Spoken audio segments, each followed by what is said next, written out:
الحمد لله رب العالمين والصلاة والسلام على رسوله سيد المرسلين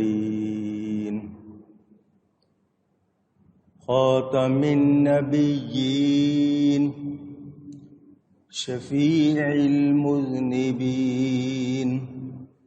رحمة للعالمين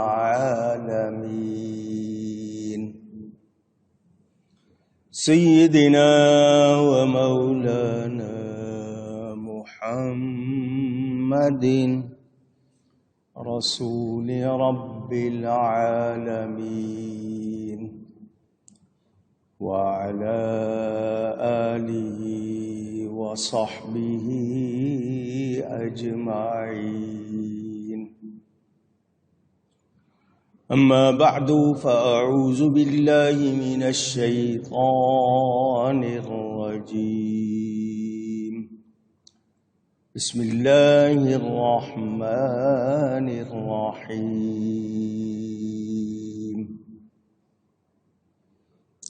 ووهبنا له إسحاق ويعقوب وجعلنا في ذريته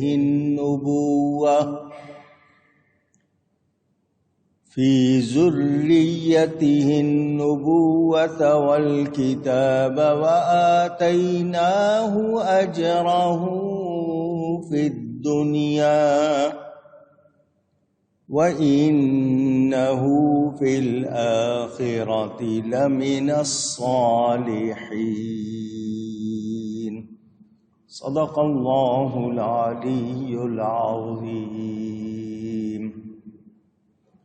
محبت کے ساتھ ایک مرتبہ دروشی پڑھ لیجئے. اللہم صلی علی سیدنا و مولانا محمد معدن الجود والکرم وآلہ وصحبہ وبارک وسلم.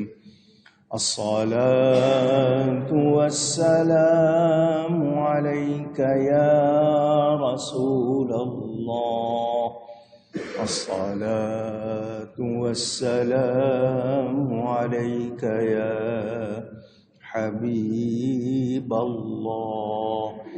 الصلاة والسلام عليك يا رحمة للعالمين وعلى آلك وأصحابك يا شفيع المذنبين. حمد و صلاۃ کے بعد قرآن کریم کی سورۃ العنکبوت کی تفسیر آپ سن رہے ہیں. حضرت لوط علیہ السلام کا ذکر اور ان کی قوم کے حوالے سے گزشتہ جمعے بھی کچھ باتیں عرض کی تھی. مزید گفتگو کروں گا. اللہ تعالی مجھے حق بیان کرنے، ہم سب کو حق سن کر اس کو قبول کرنے، اس پر عمل کرنے اور اس پر قائم رہنے کی توفیق عطا فرمائے. اللہ نے فرمایا اور ہم نے اسے اسحاق اور یعقوب عطا فرمائے، اور ہم نے اس کی اولاد میں نبوت اور کتاب رکھی، اور ہم نے دنیا میں اس کا ثواب اسے عطا فرمایا، اور بے شک آخرت میں وہ ہمارے قرب خاص کے سزاوار لوگوں میں سے ہے. حضرت ابراہیم علیہ السلام کی اولاد کے حوالے سے آپ کو بتا چکا. ان کے ایک بیٹے ہیں اسحاق علیہ السلام، ایک بیٹے ہیں اسماعیل علیہ السلام. حضرت اسحاق کے بیٹے یعقوب، جن کا ایک نام اسرائیل ہے، ان کی اولاد کو بنی اسرائیل کہتے ہیں، اور ان کے دوسرے بیٹے حضرت اسماعیل، ان کی اولاد کو بنی اسماعیل کہتے ہیں. اللہ تعالی نے حضرت ابراہیم کی اولاد میں نبوت بھی رکھی حضرت موسیٰ بھی، حضرت عیسیٰ، آگے تمام ذکر موجود ہے قرآن میں۔ حضرت ابراہیم علیہ السلام کے بعد نبوت ان کی اولاد کے ساتھ خاص کر دی گئی، یعنی صرف ان کی اولاد ہی میں انبیاء تشریف لائے۔ اب نبوت کا جھوٹا دعوے دار مرزا قادیانی یہ حضرت ابراہیم کی اولاد میں سے نہیں ہے، یہ بات بھی آپ کو بتا رہا ہوں۔ بزرگوں کی اولاد ہونا، اللہ والوں کی اولاد ہونا، یہ بھی رب تعالی کی نعمت ہے۔ نسب، خاندانی رشتے ناطے، کہ آپ کا باپ کون ہے، دادا کون ہے، پردادا کون ہے، اگر ان میں کوئی اللہ والا ہے تو یہ نسبت بھی نعمت ہے۔ آپ نے واقعہ سنا حضرت موسیٰ علیہ السلام اور خضر علیہ السلام کا۔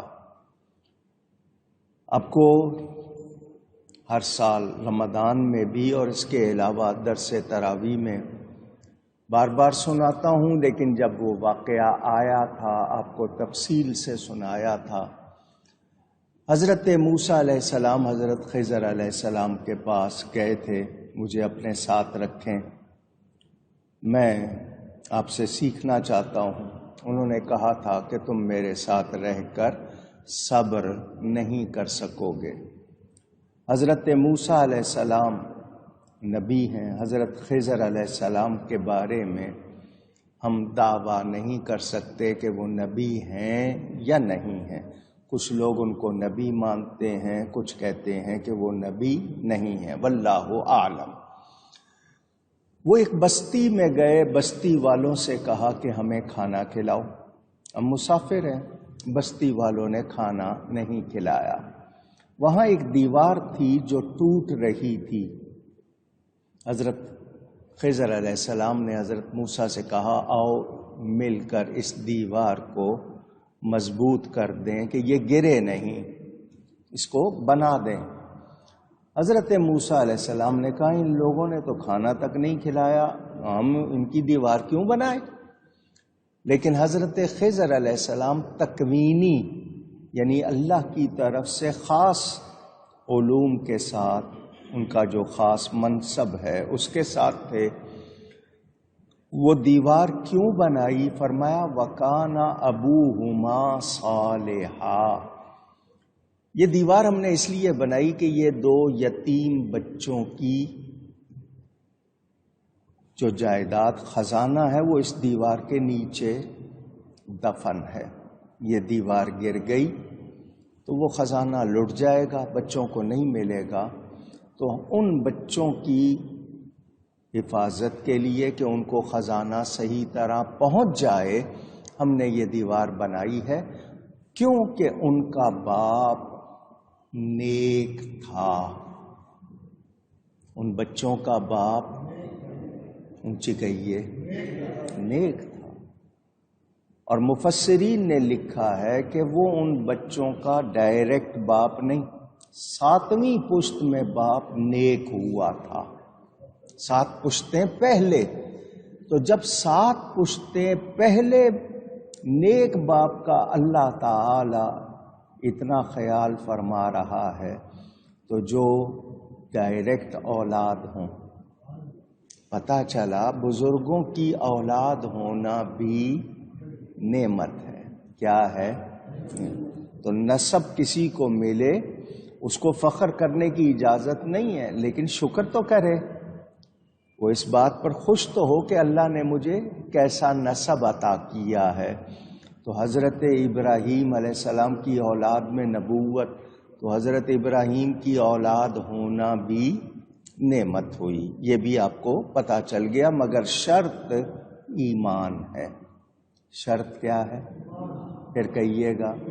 ایمان کے بغیر کوئی شرف کے معنی بزرگی، کوئی خاص کمال وہ نہیں ہے، اصل چیز ایمان ہے، اور ایمان جیسی کوئی نعمت نہیں۔ ایمان نہیں ہے تو کچھ بھی نہیں ہے۔ اسی لیے بار بار زور دیتے ہیں اپنے عقیدے صحیح رکھیں، اپنے ایمان کی حفاظت کریں۔ آپ نے یہ بھی سن لیا، میں نے یہ بھی آپ کو بتایا تھا کہ صواعق محرقہ میں ابن حجر رحمت اللہ علیہ نے لکھا ہے کہ قطب الاقطاب، یہ ولیوں میں ایک درجہ ہے، وہ سید ہی ہوگا، نبی پاک صلی اللہ علیہ وسلم کی اولاد ہوگا۔ تو میرے نبی کی اولاد ہونا کتنی بڑی نعمت ہے، کتنی بڑی شان ہے کہ رگوں میں خون جو ہے وہ نبی پاک صلی اللہ علیہ وسلم کا۔ تو یہ درجہ قطبیت کا اللہ تعالی نے اپنے حبیب پاک صلی اللہ علیہ وسلم کی اولاد کے ساتھ خاص کر دیا۔ جو قطب الاقطاب ہوگا وہ نبی کریم صلی اللہ علیہ وسلم کی اولاد ہوگا۔ اب سیدنا غوث پاک رضی اللہ تعالیٰ عنہ قطب الاقطاب ہیں، دیکھیں سید ہیں، حسنی بھی ہیں، حسینی بھی ہیں، یہ شرف ان کو حاصل ہے۔ اللہ نے انہیں پاک اولاد بخشی، نبوت ان کے ساتھ خاص کر دی۔ حضرت ابراہیم علیہ السلام کا ذکر، اور قیامت تک، قیامت کے معنی جس دن سب لوگ اللہ کے سامنے کھڑے ہوں گے، قیامت تک ہر دین میں ان کا ذکر خیر رکھا، ان کی سنتیں قائم فرمائیں۔ یہ حضرت ابراہیم علیہ السلام کو اللہ نے شان عطا فرمائی۔ اور آپ نماز پڑھتے ہیں، ہمارے نبی پاک صلی اللہ علیہ وسلم اور ان کی آل پر درود بھیجنے کے ساتھ ساتھ حضرت ابراہیم اور ان کی آل پر بھی درود بھیجتے ہیں، یہ بھی آپ نے روز کا معمول ہے آپ کا۔ اور حضرت ابراہیم کو سب سے بڑی شان کیا حاصل ہے کہ اللہ تعالی نے اپنے سب سے پیارے اور آخری نبی صلی اللہ علیہ وسلم کو بھی ان کی اولاد میں پیدا فرمایا۔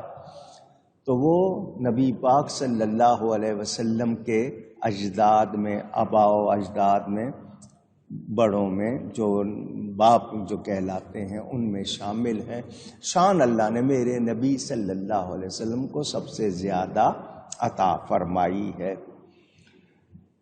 یہ ہم سب کو یاد رکھنا چاہیے۔ میں نے آپ کو بتایا کہ حضرت لوط علیہ السلام حضرت ابراہیم علیہ السلام کے بھتیجے ہیں یا بھانجے ہیں۔ تو انہوں نے کہا میں اپنے رب کی طرف ہجرت کرتا ہوں، بے شک وہی عزت والا، حکمت والا ہے۔ تو گناہوں سے، نافرمانی سے حق کی طرف آنا، یہ اصل ہجرت ہے۔ ویسے تو ایک جگہ سے دوسری جگہ جانا بھی ہجرت کہلاتا ہے، آپ نے یہ سنا۔